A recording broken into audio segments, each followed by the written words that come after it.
Good morning. This is Gary Greenswag, and thank you very much for joining us. I want to remind folks that this is not only a regular clinical update grand rounds, but it is a reconfigured breakout group from our clinical symposium that was a couple of weeks ago. I think people will recall we had 12 of those scheduled for in-person, and because we changed to a virtual format, we have moved these. I call them premium grand rounds, and I think you're going to see that this is a premium grand rounds this morning. So with that, I'm going to turn it over to Dr. McGinn for introductions, and we'll start. Thanks, Jerry. Very excited today. I think there's a great area to focus on, and we have some amazing leadership with us on this panel discussion today. So I think it's going to be a little bit of a different format. We have 2 leaders in hospital medicine and 2 leaders in intensive care. So what could be better? So we have Dr. Fredrickson, who is currently the Vice President for the Physician Enterprise Hospital Medicine Operations. And Tom has had various leadership roles in hospital medicine. He's trained in internal medicine. He did his medical degree at the University of Minnesota and his residency in internal medicine at University of Missouri, Kansas City. And his partner in crime, Dr. John Morelli, who is the System Vice President for Acute Care Clinical Service Lines at Common Spirit Health, has also been working in the acute care space for many, many years as a researcher, as an executive, and a clinician.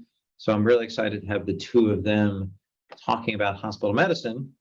And then our critical care colleagues, we have Dr. James Herlihy. I should know his name because it's Irish. Herlihy. He's a board certified critical care, and he is currently the Chief of Critical Care Services at the Baylor St. Luke's Medical Center. He did his training he did his med school at Georgetown. He eventually landed at the Mass General doing his critical care training there. To join him in the critical care space, we have Dr. Tlaibyan, back for her 3rd time. You are the most popular speaker in Grand Rounds, Dr. Tlaibyan, so congratulations. She did her medical degree at the University of Colorado and did her residency in critical care pulmonary fellowship at UC Davis. Currently co-chair of Common Spirit Health Critical Care Council and serves as the medical director for the Sequoia Intensive Care Unit and Pulmonary Services. Has a lot of introductions. Bottom line is we have 2 amazing leaders in hospital medicine and 2 amazing leaders in pulmonary critical care. And I really am excited about the conversation. I think I am turning it over to the Dr. Thomas Fredrickson to start this discussion.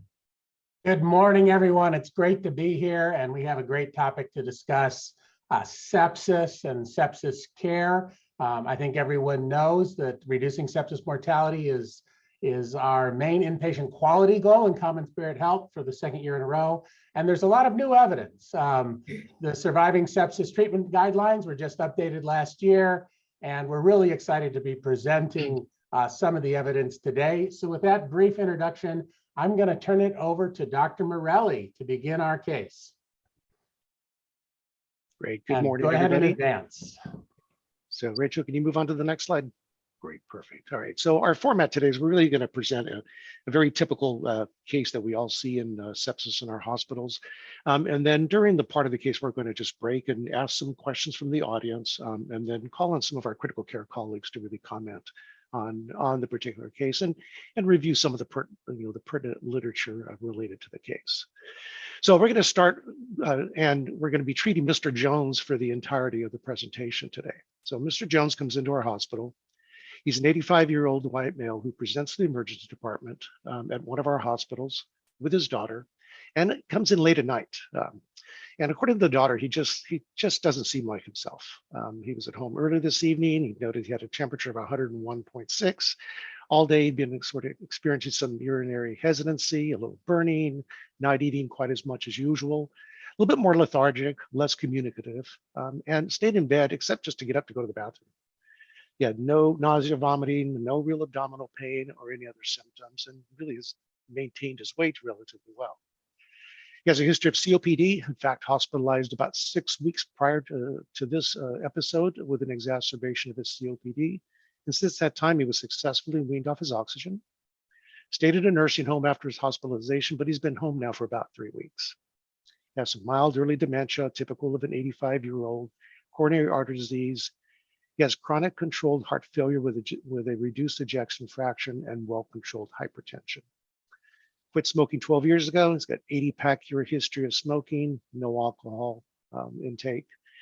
Usually walks short distances around the home, around 30, 40 feet, limited mostly by weakness and fatigue. Retired firefighter, and unfortunately his wife passed away about 14 years ago. So next slide, Michelle. So when he's seen on his physical exam, he does indeed look weak. He's at 170 centimeters, weighs 60 kilograms. His blood pressure is at 96/60, heart rate of 92. His respiratory rate is 28. Has an oxygen saturation of 93% on room air with a temp of 37.6. And the rest of his exam, his face is a little flushed, skin is warm and dry. Mucous membranes are a bit dry. He has no distended JVD. He's got diminished and distant breath sounds without any wheezing, wheeze, or any evidence of consolidation. Abdomen is soft. Bowel sounds are normal. He's got a little mild suprapubic tenderness, but no guarding or reflux. Cardiovascular exam is relatively unremarkable. Neurological exam, he's non-focal. From a psychiatric standpoint, he's a little slow to respond, but he is oriented to person and place, but a little confused, states at the years back in 1952. He has no edema, and initial orders are put in, typical orders, a blood count, basic metabolic panel, blood gas, lactic acid, blood cultures, urinalysis, chest x-ray, KUB, put on oxygen to keep his saturations of greater than 92%, and a peripheral IV fluid has been started. So question number one, Dr. Fredrickson, you want to walk us through that? Sure, go ahead and pull it up. Okay, so question number one, what is the best fluid order, single choice? And their available responses are 1 liter normal saline bolus and reassess. Second, 1 liter lactated Ringer's bolus and reassess. Third option, 30 mLs per kilogram bolus, saline and reassess. Fourth, 30 mLs per kilogram lactated Ringer's bolus and reassess, or the fourth is normal saline to keep open. So choose your responses, and then we will look at the results. So while you're voting, I just want to mention while you're voting that we also have a Q&A and chat function where folks can put questions in as we go along. So Rachel, do you want to bring up our voting tally, or I think it shows as people are voting. Okay. Well, good. No one chose the normal saline TKO. So it's good to see that. And we're going to turn it over to Dr. Talabian to discuss this question and some of the evidence surrounding it. Go ahead and advance. Thank you. So I will be talking about this article, which is secondary analysis of the SMART trial. It was published in American Journal of Respiratory and Critical Care, is known as Blue Journal, in 2019. As a way of background, so Surviving Sepsis campaign does recommend intravenous fluid for the treatment of patients with severe sepsis and septic shock. However, they were not very clear about which type of fluid would be better. So the study was set up to answer this question of, is one fluid better than the other? And if so, which one? Next slide. So the SMART trial, which the acronym is not that great, it's Isotonic Solution and Major Advanced Renal Event Trial. So that original study was a prospective, non-blinded, randomized study conducted between 2015 and 2017. It was a single center at Vanderbilt University. The study included all adults who were admitted to the ICU, and it didn't matter whether it was medical, trauma, neurologic, etc. So the purpose of that study was to actually compare the two fluid and looking at the composite outcome, death outcome. About 15,802 people were enrolled in that study. And basically at the conclusion of that study, they did come with three conclusions. One was that the balanced crystalloid was associated with the reduction of a composite outcome of death. It was associated with reduction in new renal replacement therapy and reduction of persistent renal dysfunction. So this was an opportunity because it was a large population to actually isolate a patient, the group of patients that they had sepsis. So that was the secondary analysis of the SMART. So they came and they took only the adults with the diagnosis of sepsis who were admitted to the medical ICU. And the justification was that those patients were the ones they actually received 2 treatments, fluid and antibiotics. So it really would be a good population to study for the type of the fluid. The primary outcome for that study was a 30-day in-hospital mortality. Total of 1,641 patients were enrolled in this study or isolated from the original study, which was about 10%. Of that equal number received the balanced crystalloid, 824, and saline, which was 817.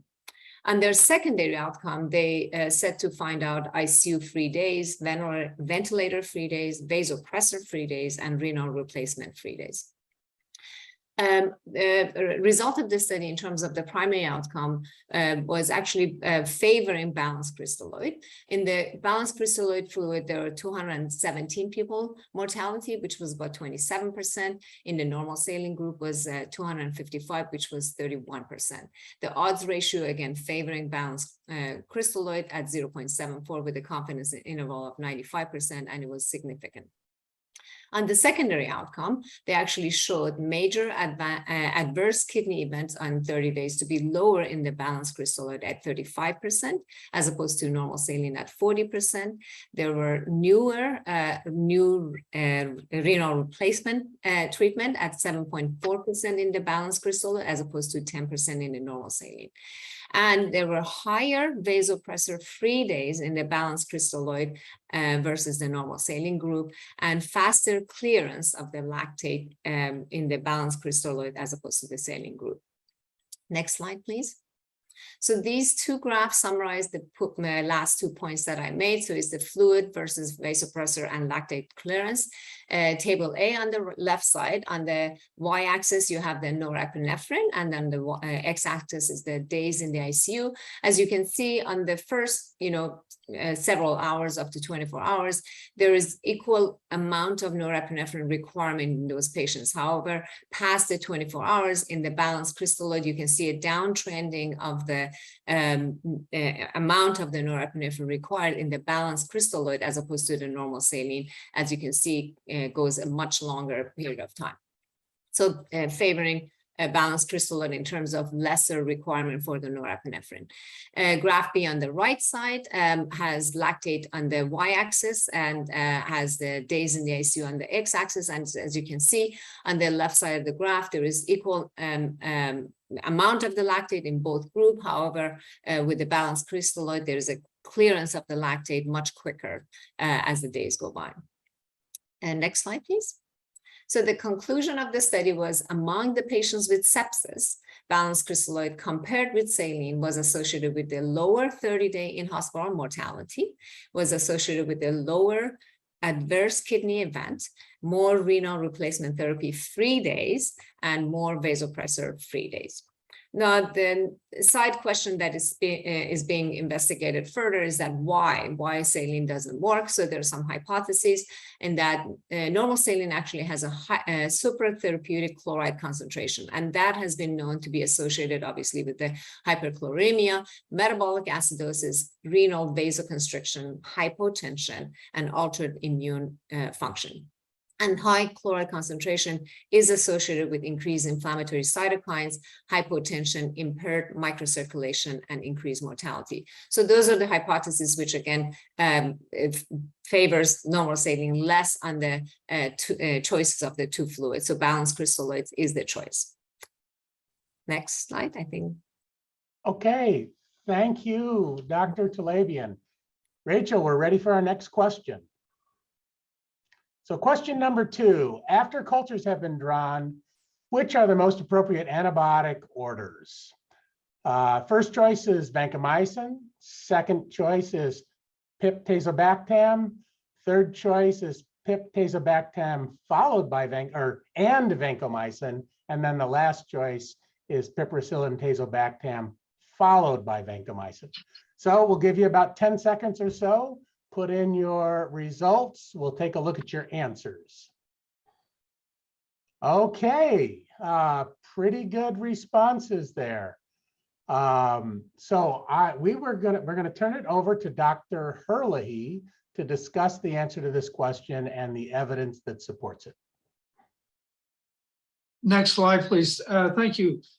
This article came out here in August in the Clinical Infectious Diseases Journal. As you can see from the top left upper part of the slide, the IDSA thinks this is a major article, so we should pay attention.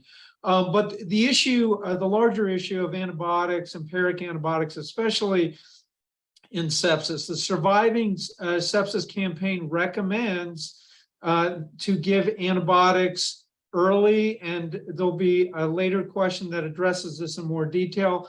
Early antibiotics that are targeted towards the source and the particular bacteria that are causing the severe sepsis or septic shock. However, as well, the Surviving Sepsis Campaign, as well as expert opinion, recommends a broad antibiotic or antibiotics to really cover the reasonable possibilities that may be causing sepsis. It's often the case that we don't really know the cause of sepsis. Now, this study helps guide a little bit as to how we operationalize those guidelines. Throughout the past 15 years, most of the big studies on sepsis and severe sepsis have used broad antibiotics, typically defined as a beta-lactam. Beta-lactams are advanced penicillins with beta-lactamases like Zosyn, or third or fourth generation cephalosporins, or carbamazepams like Mirum or imipenem. There's recommendations as well to use gram-positive coverage if that's suspected or a strong possibility for the cohort of patients that you're dealing with. So this study, Johns Hopkins used their system database, over 3,000 patients who came into the ED or from the acute care inpatient service or the ICU service, who developed sepsis at the time of initiation of antibiotics. They did not know what the infection was, but this study essentially correlated antibiotic use to outcomes and to what the blood cultures showed. And essentially, in this study, patients were given broad antibiotics to include vancomycin and piperacillin with tazobactam, Zosyn as we know it. And it looked at the outcomes of whether or not using one before the other improved or affected outcomes. And it turns out that in this scenario where you have someone who's very sick, these patients ended up having bacteria in their bloodstream, broad spectrum antibiotics, but using that beta-lactam first turned out to have an outcome difference. If you look at the highlighted line of this slide, the adjusted odds ratio for using the beta-lactamase first was 0.48. In other words, there was an over 50%, 52% improvement in mortality by using that beta-lactamase first. Next slide, please. Now, why would that be? Why would it be important, or why would it have outcome effect to use beta-lactamase first? And the reason is prevalence of pathogenicity. In this study, and this correlates with the national database Sentry, over 90% of the pathogens in the bloodstream cultures that were isolated were actually sensitive to the beta-lactamase, and most of those were gram-negative. So it does make sense that, well, the antibiotics, the beta-lactams targeted towards those sensitive organisms would have a better outcome. But the other issue is pathogenicity. So gram-negatives are much more pathogenic than gram-positives. And the data from this study, as well as prior and other studies, have suggested that gram-negative sepsis is much more sensitive to early gram-negative coverage than are gram-positive infections. Gram-positive infections, it's important and time-sensitive, important to treat early, but it's not nearly as important as nailing those gram negatives first. So the take home from this is it gives us a little bit more of a fleshing out as to how to operationalize our antibiotics. Ideally, If you have a circumstance where someone's very sick, you don't know what the organism, you don't know what the source is, you really want to be broad, you want to cover gram-positives, you would give Vanc or another gram-positive covering agent in advanced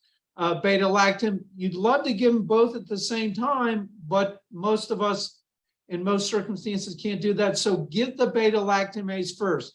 It does look like it has very significant outcome advantage. So this is an article that has very practical importance for us at the bedside. Okay, our case is continued.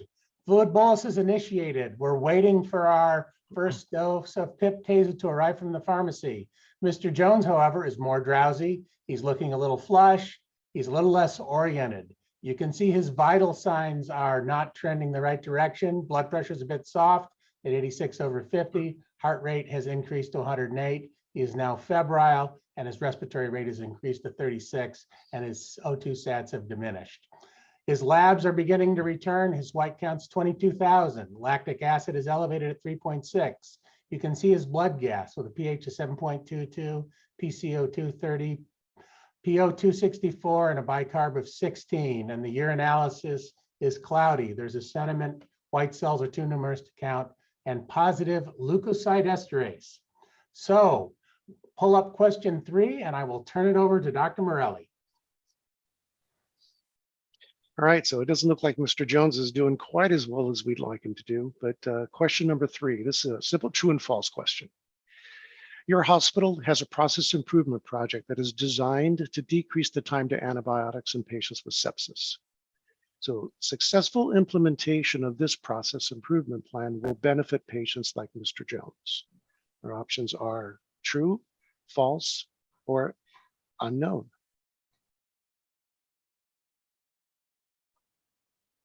So can we start the question?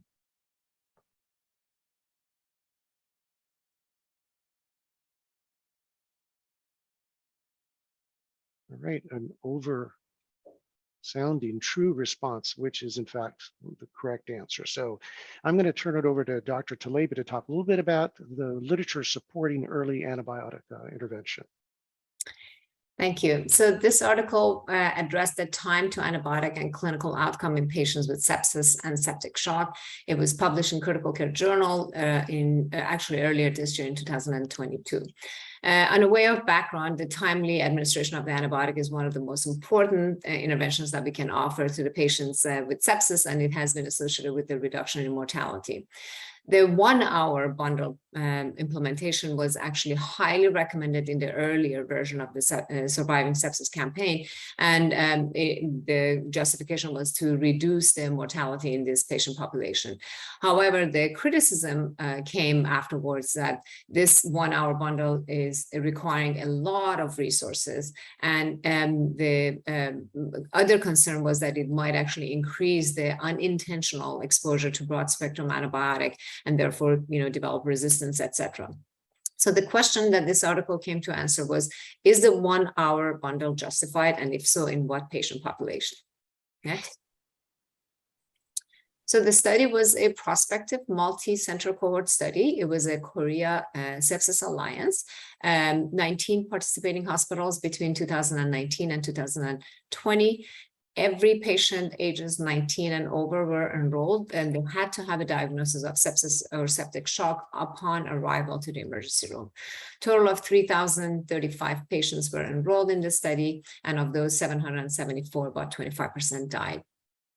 What they observed was that in patients who had septic shock at the time of presentation, the administration of the broad spectrum antibiotic within 1 hour was actually associated with a reduced mortality with an odds ratio of 0.66 with a p-value that was significant.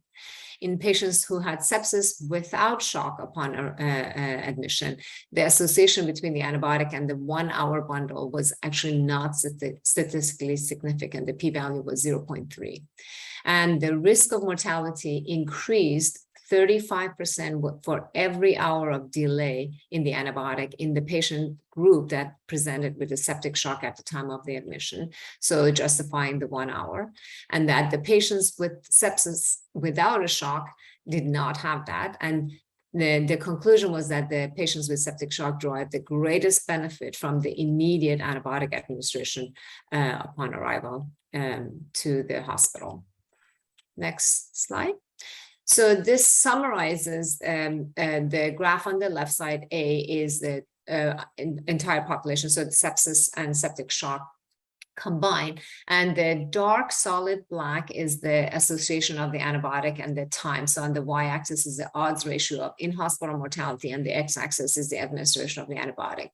So the study actually separated those two patient populations. Graph B in the middle shows patients who had no shock, sepsis without shock. And as you can see, the dark black line, there is really not a linear correlation between the mortality and the time of the administration. It's sort of like graph goes up and comes down as the days go up. However, if we go to the graph C, which is the patient's sepsis with shock, as you can see, within the first hour of presentation, there is a direct correlation between the mortality and the administration of the antibiotic. And then as the hour goes by, that black solid line kind of has a linear upgoing, which clearly shows that with every hour delay in the antibiotic administration, the mortality in the patient population with sepsis and shock increases. So this answered the question in terms of the separation of the two populations. Next slide. So again, the conclusion was that the timely administration of the antibiotic does improve the outcome in patients with septic shock, and the association between the early antibiotic, the 1 hour bundle, and the outcome is not as clear in patients with sepsis without shock. All right. So thank you, Dr. Talabian. We're just going to move on with the case. So we've been treating Mr. Jones, and it is now 3 o'clock in the morning. Mr. Jones is now transferred to the ICU. He's being assessed after receiving 1.8 liters of lactic ringers.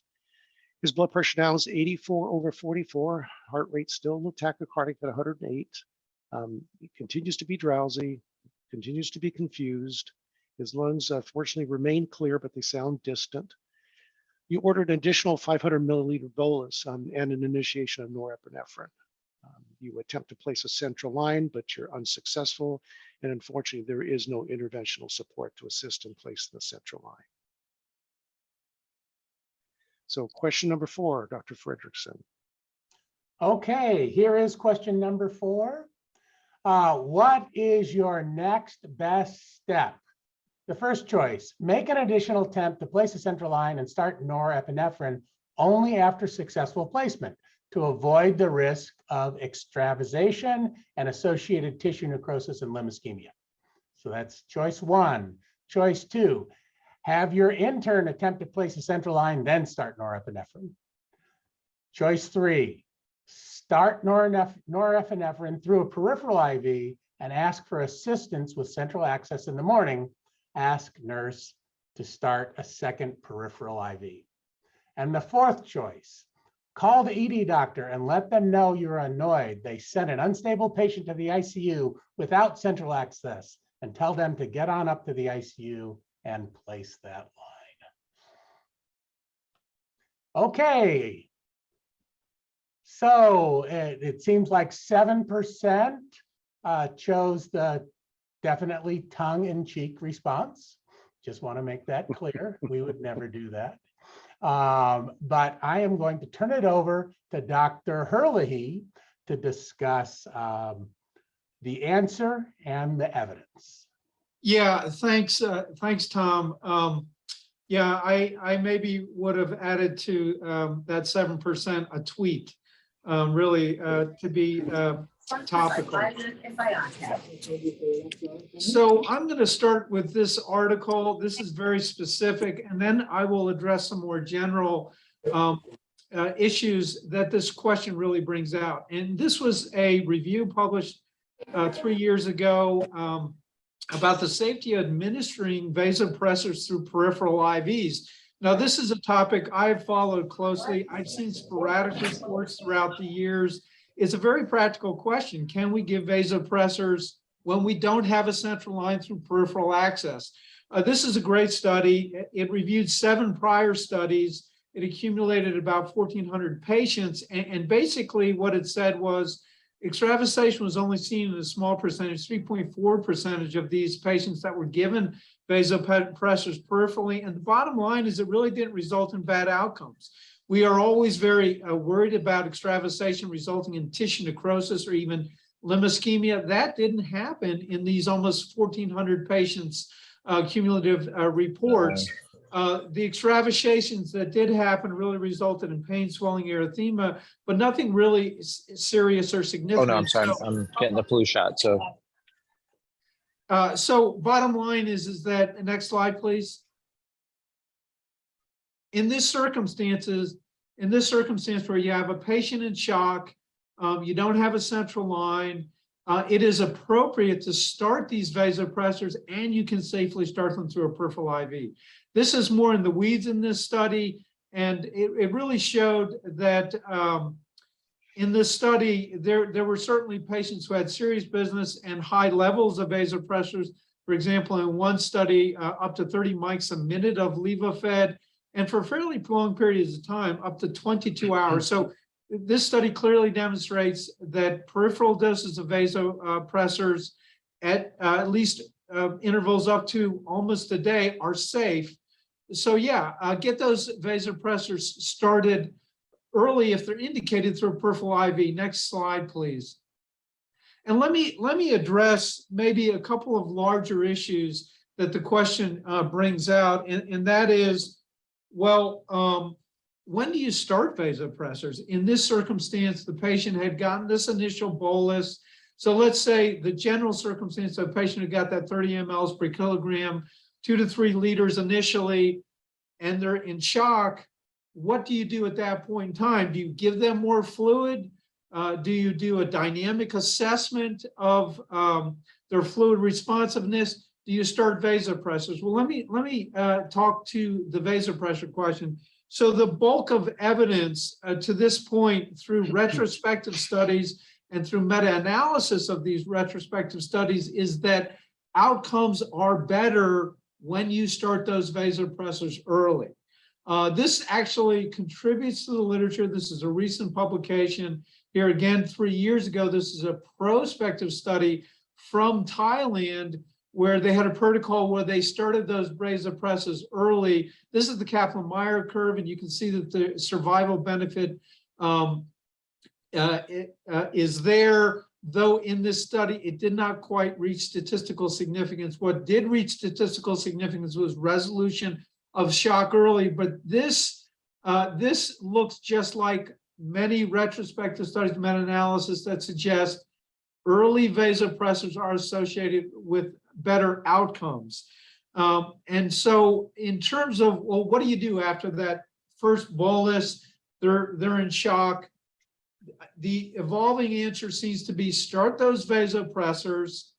And then the second question is, well, what do you do with more fluid? And without getting too far down the rabbit hole or too far into the details, it really looks like the emerging answer and the recommendation from the Surviving Sepsis campaign is to do, after that initial volume resuscitation, do assessments of fluid responsiveness using dynamic assessments. What does that mean? That means things like passive leg raise, where you essentially give an autobolus of something like 300 mLs, and you see what the response is. See what the response is in terms of blood pressure, pulse pressure, cardiac output, stroke volume, or you give boluses of fluid and make an assessment of the responsiveness. One notable trial that we didn't put up here is something called the FRESH trial, published in 2020 in chest. We were a site here locally, a Baylor affiliate, Ben Taub was a site for that study, where outcomes were better using this technique of assessing volume responsiveness in judging how much additional fluid to give. So the emerging really standard is give that initial bolus. If the patient's in shock, start vasopressors, starting through peripheral IV, and then continue with your volume responsiveness assessment. Now, one caveat I will make to that is there's a big trial that is actually scheduled to be published called the CLOVER trial. And it looks at this question of after the initial volume response, after the initial volume resuscitation, if you have a patient in shock, do you give more fluid or do you give more vasopressors? That trial was stopped in February. It is not published yet, but you should look for that. But right now, the emerging consensus is give those vasopressors early and then do a volume responsiveness trial to see if you need to give additional fluid. Thank you, Dr. Hurley. So we will continue and wrap up our case here. So Mr. Jones responded well to fluids, antibiotics, and norepinephrine. The lines are placed. The norepinephrine is infusing through the central line, titrated to keep the MAP greater than 65. Fast forward 24 hours. Mr. Jones continues to improve. He's now been titrated off his norepinephrine. He's more alert and conversant. And you see his vital signs. He is no longer in shock. MAP is 84 off of his norepinephrine. Heart rate has come down. CVP is in a good range. And respiratory rate and SATs are looking better.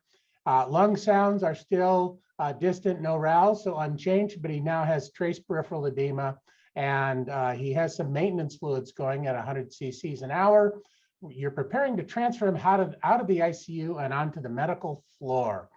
So we will queue up our last question here and turn it over to Dr. Morelli.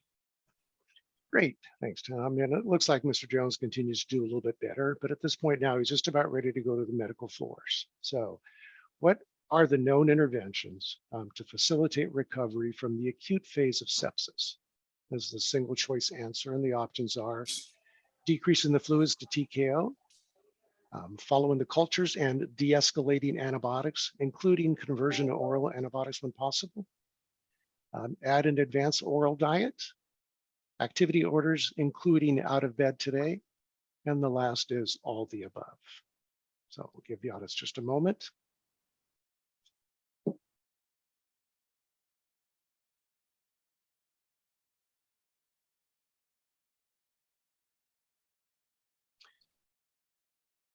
All right, well, it looks like it's pretty stable, and most people answered all the above, which is in fact the best appropriate answer. And in fact, if you look at the different options of the questions, we're really talking about the sepsis bundle, the sepsis recovery bundle, in fact.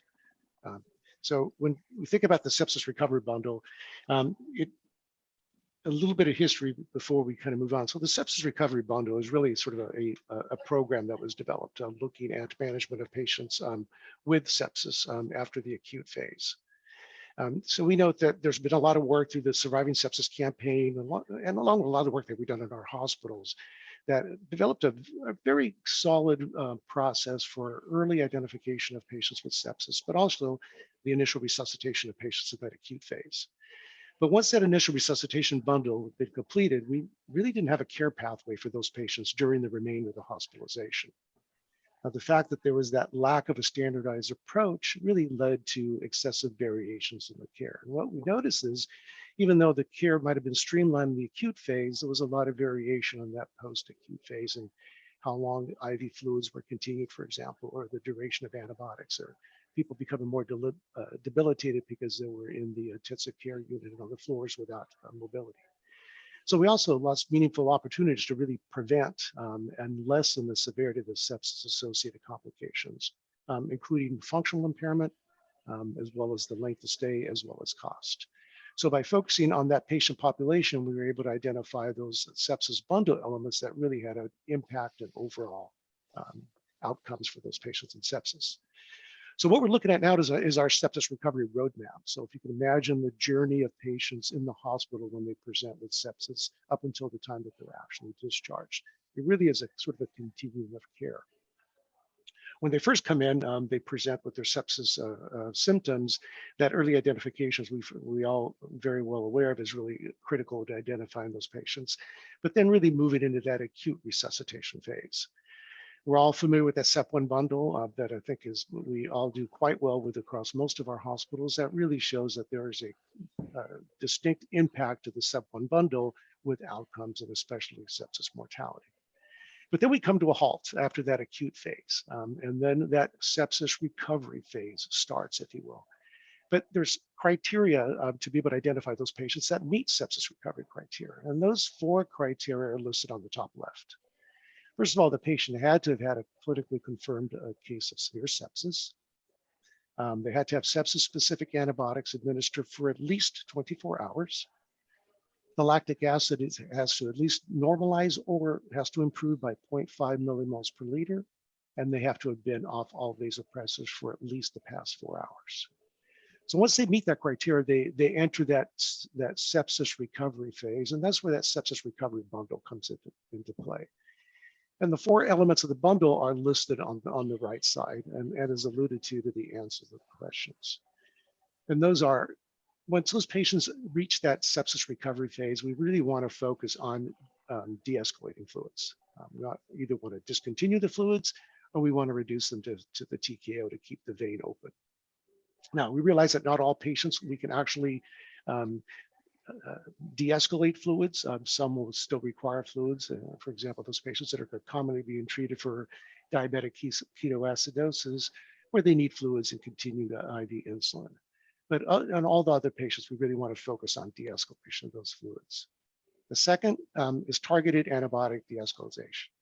So discontinuing IV antibiotics, converting those antibiotics to oral antibiotics, or at least reducing the number of antibiotics as dictated by culture results. Again, some of those patients that might not be able to qualify for this, those patients that have been on a single targeted antibiotic as responding to specific cultures, would expect that person obviously to continue on a single antibiotic. The other two that I think are critically important, I think the evidence shows that it really has an impact on outcomes, is mobility and nutrition. Mobilizing those patients, get them out of bed, at least out of bed, and start mobilizing as quickly as you possibly can. And the other is advancing nutrition, moving to enteral nutrition as quickly as possible. Obviously, there'd be some patients that might be on continued TPN that we can't move into enteral nutrition, but at least for the majority of that patient population, move them on to make sure that we comply with those. And there's a lot of evidence to suggest the impact of mobility and nutrition, as well as by our early recovery after surgery data that we're all very familiar with. So there is an inherent benefit in meeting each of these bundle elements, but the real value comes in meeting all 4 bundle elements.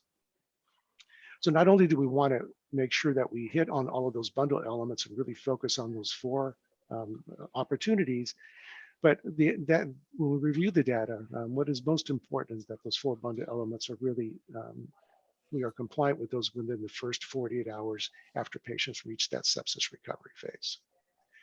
So we talked a little bit about outcomes for sepsis recovery. The next slide starts to show a little bit of the data, and most of this data was initially identified on our legacy Dignity Health hospitals, but verified as we started to look at the data from our CHI facilities as well. So not only does the sepsis recovery bundle really allow us to really develop a patient-centered care, allowing the bundle elements to be tailored for each specific patients, but meeting all 4 of those bundle elements clearly has outcomes, and those are reducing complications. So for those that met bundle compliance, there are actually just shy of 30% fewer observed over expected complications for that patient population during their entire stay.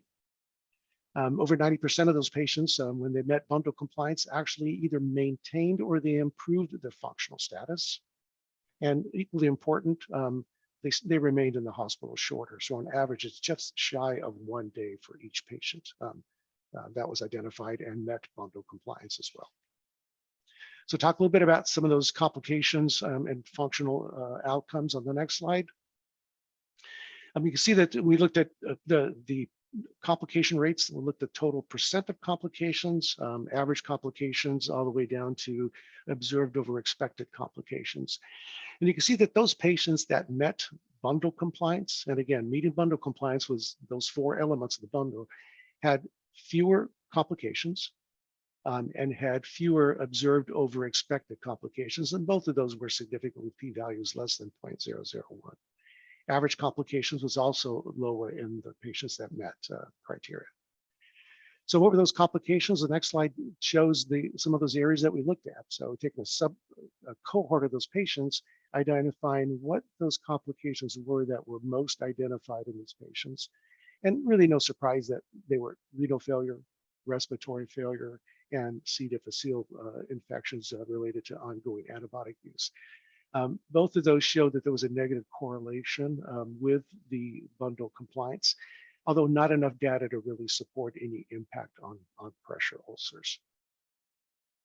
On the next slide, we're going to talk a little bit about some of those changes in mobility status. So when we think about the change in mobility status, we actually looked at two things. We looked at change in the functional status, but also in the level of care.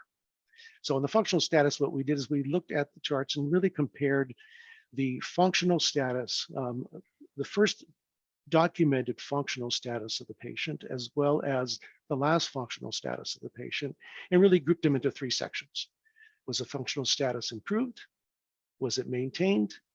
Or was it decreased? And then looked at level of care by comparing discharge disposition to the prior living situation. Again, group those into the three sections of that were either improved as regards to a level of care, whether they maintain or they would actually decline the level of care. So if you look on the left, all those patients that met bundle compliance, they actually had a higher percentage of patients that actually improved their functional status, with a less percentage of patients that actually declined in functional status compared to those without meeting the bundle compliance. And both of those had significant p-values of 0.001. So really, not only do we have an impact on overall management of the patients with complications, but we seem to be able to maintain the functional status of these patients. And the last slide talks a little bit about the impact on length of stay. As I said before, the greatest variation in the management of these patients occurred after the acute resuscitative phase. And when we looked at this patient population, those patients that met bundle compliance clearly had a lower length of stay. Now, that impact occurred at various levels immediately after reaching that sepsis bundle, sepsis recovery criteria, all the way into the 72-hour window. But when we looked at all of the opportunities as it related to the outcomes, the 48-hour window was really the area where we had the greatest impact. So looking at those patients, if we were able to maintain compliance with all those bundle elements, we could essentially decrease their length of stay by just shy of 1 day.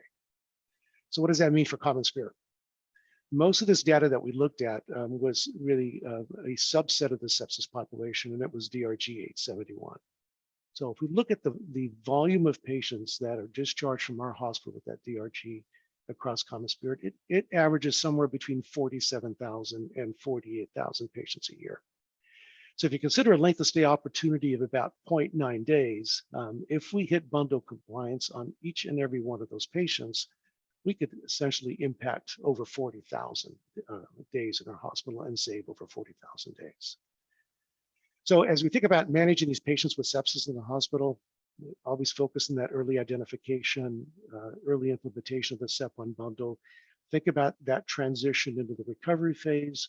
Think about those bundle elements of sepsis recovery and how that can also continue to improve outcomes, cost, and efficiency of our patients. So Tom, that is the end of my slides. I'm going to hand it over to you for the take-home points. Okay, take-home points. Number one, for initial resuscitation, balanced crystalloid fluids, for example, lactated ringers, are superior to saline. So what to do? Change your order sets to reflect this as the first choice for the initial bolus. Second, when administering broad spectrum antibiotics, including a beta-lactam and an anti-MRSA agent, sequence the beta-lactam first. So what everyone can do, collaborate with nursing and pharmacy for implementation and make sure your order sets and education reflect this. Number three, patients in septic shock or at high risk to progress the shock, initiation of antibiotics within an hour improves mortality. So what can we all do? Collaborate with pharmacy and the ED on process improvement in your facilities to decrease antibiotic administration time for this subset of patients. Number four, in closely monitored patients, vasopressors can safely be administered for reasonable periods of time through a peripheral IV. So what's the take home? Don't delay vasopressors for a central line. And number five, implementation of the sepsis recovery bundle decreases ICU length of stay, inpatient length of stay, and care complications. So what's the take home? If you haven't done so yet, implement the sepsis recovery bundle at your facility. So those are the take home points. I want to thank everyone and then turn the time over to Dr. Greenswag, who is, yeah, there you go. Who's on mute. That's great. Thank you, all of you. I was just texting Dr. Sagar saying, I feel like I'm up to date on sepsis. And I think this is just very comprehensive and very well put together. And frankly, the format was terrific. And so really appreciate that. I know we're running short on time. There was one question in the chat that I'll just mention. And there was a comment that said at the beginning of the case, I don't recall a discussion of end of life choices and or if the PCP ever had that discussion. And I just wonder, like, how does that happen in real life? So I can comment on that a little bit. So first of all, that's a great question. There was a JAMA study in 2019. I can't remember the name of the study that looked at care opportunities for sepsis. And really what it showed is most patients nowadays are getting pretty good care. Now, we talked today about some new evidence that can refine our care. The real opportunity is care of chronic conditions, including implementation of palliative care for these chronic medical conditions. So that's a great question. And actually, John and I considered including a question on that end, but we had to limit our time. Yeah. But in terms of how it works in real life, well, there's how it works and how it should work. And how it should work is absolutely as suggested. It's a continuum of care issue, and it should be discussed, patients' preferences and shared decision making at every point in the continuum, especially for these chronically ill patients like Mr. Jones. All right, that's great. I just want to say, in terms of having a premium grand rounds as a breakout, this hit the mark. So we really appreciate all the work that you did to put this together. And I think it was very clear.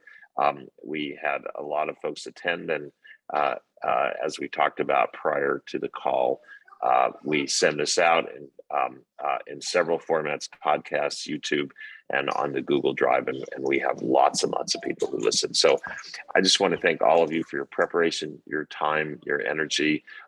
Rachel has just put the CME texting number in the chat again, and we look forward to this. It's just been really great. I do want to mention that our next breakout session / premium grand rounds is a week from today. And it will be on advances in oncology, and it will be led by Dr. Peter Emanuel, who is the service line leader for the Oncology Clinical Institute. And he will focus on both precision medicine and immunotherapy, and particularly the complications thereof. So I think it'll be a great session as well. So gentlemen, thank you very much. Dr. Talebian, thank you very much. And Dr. Talebian, we hope to have you back for a 4th time or 5th time in the future, and all of you. So thank you very much. And only Dr. Hurley, he joins me. Yes, exactly. All right. Thanks, everybody. Have a great weekend and be safe.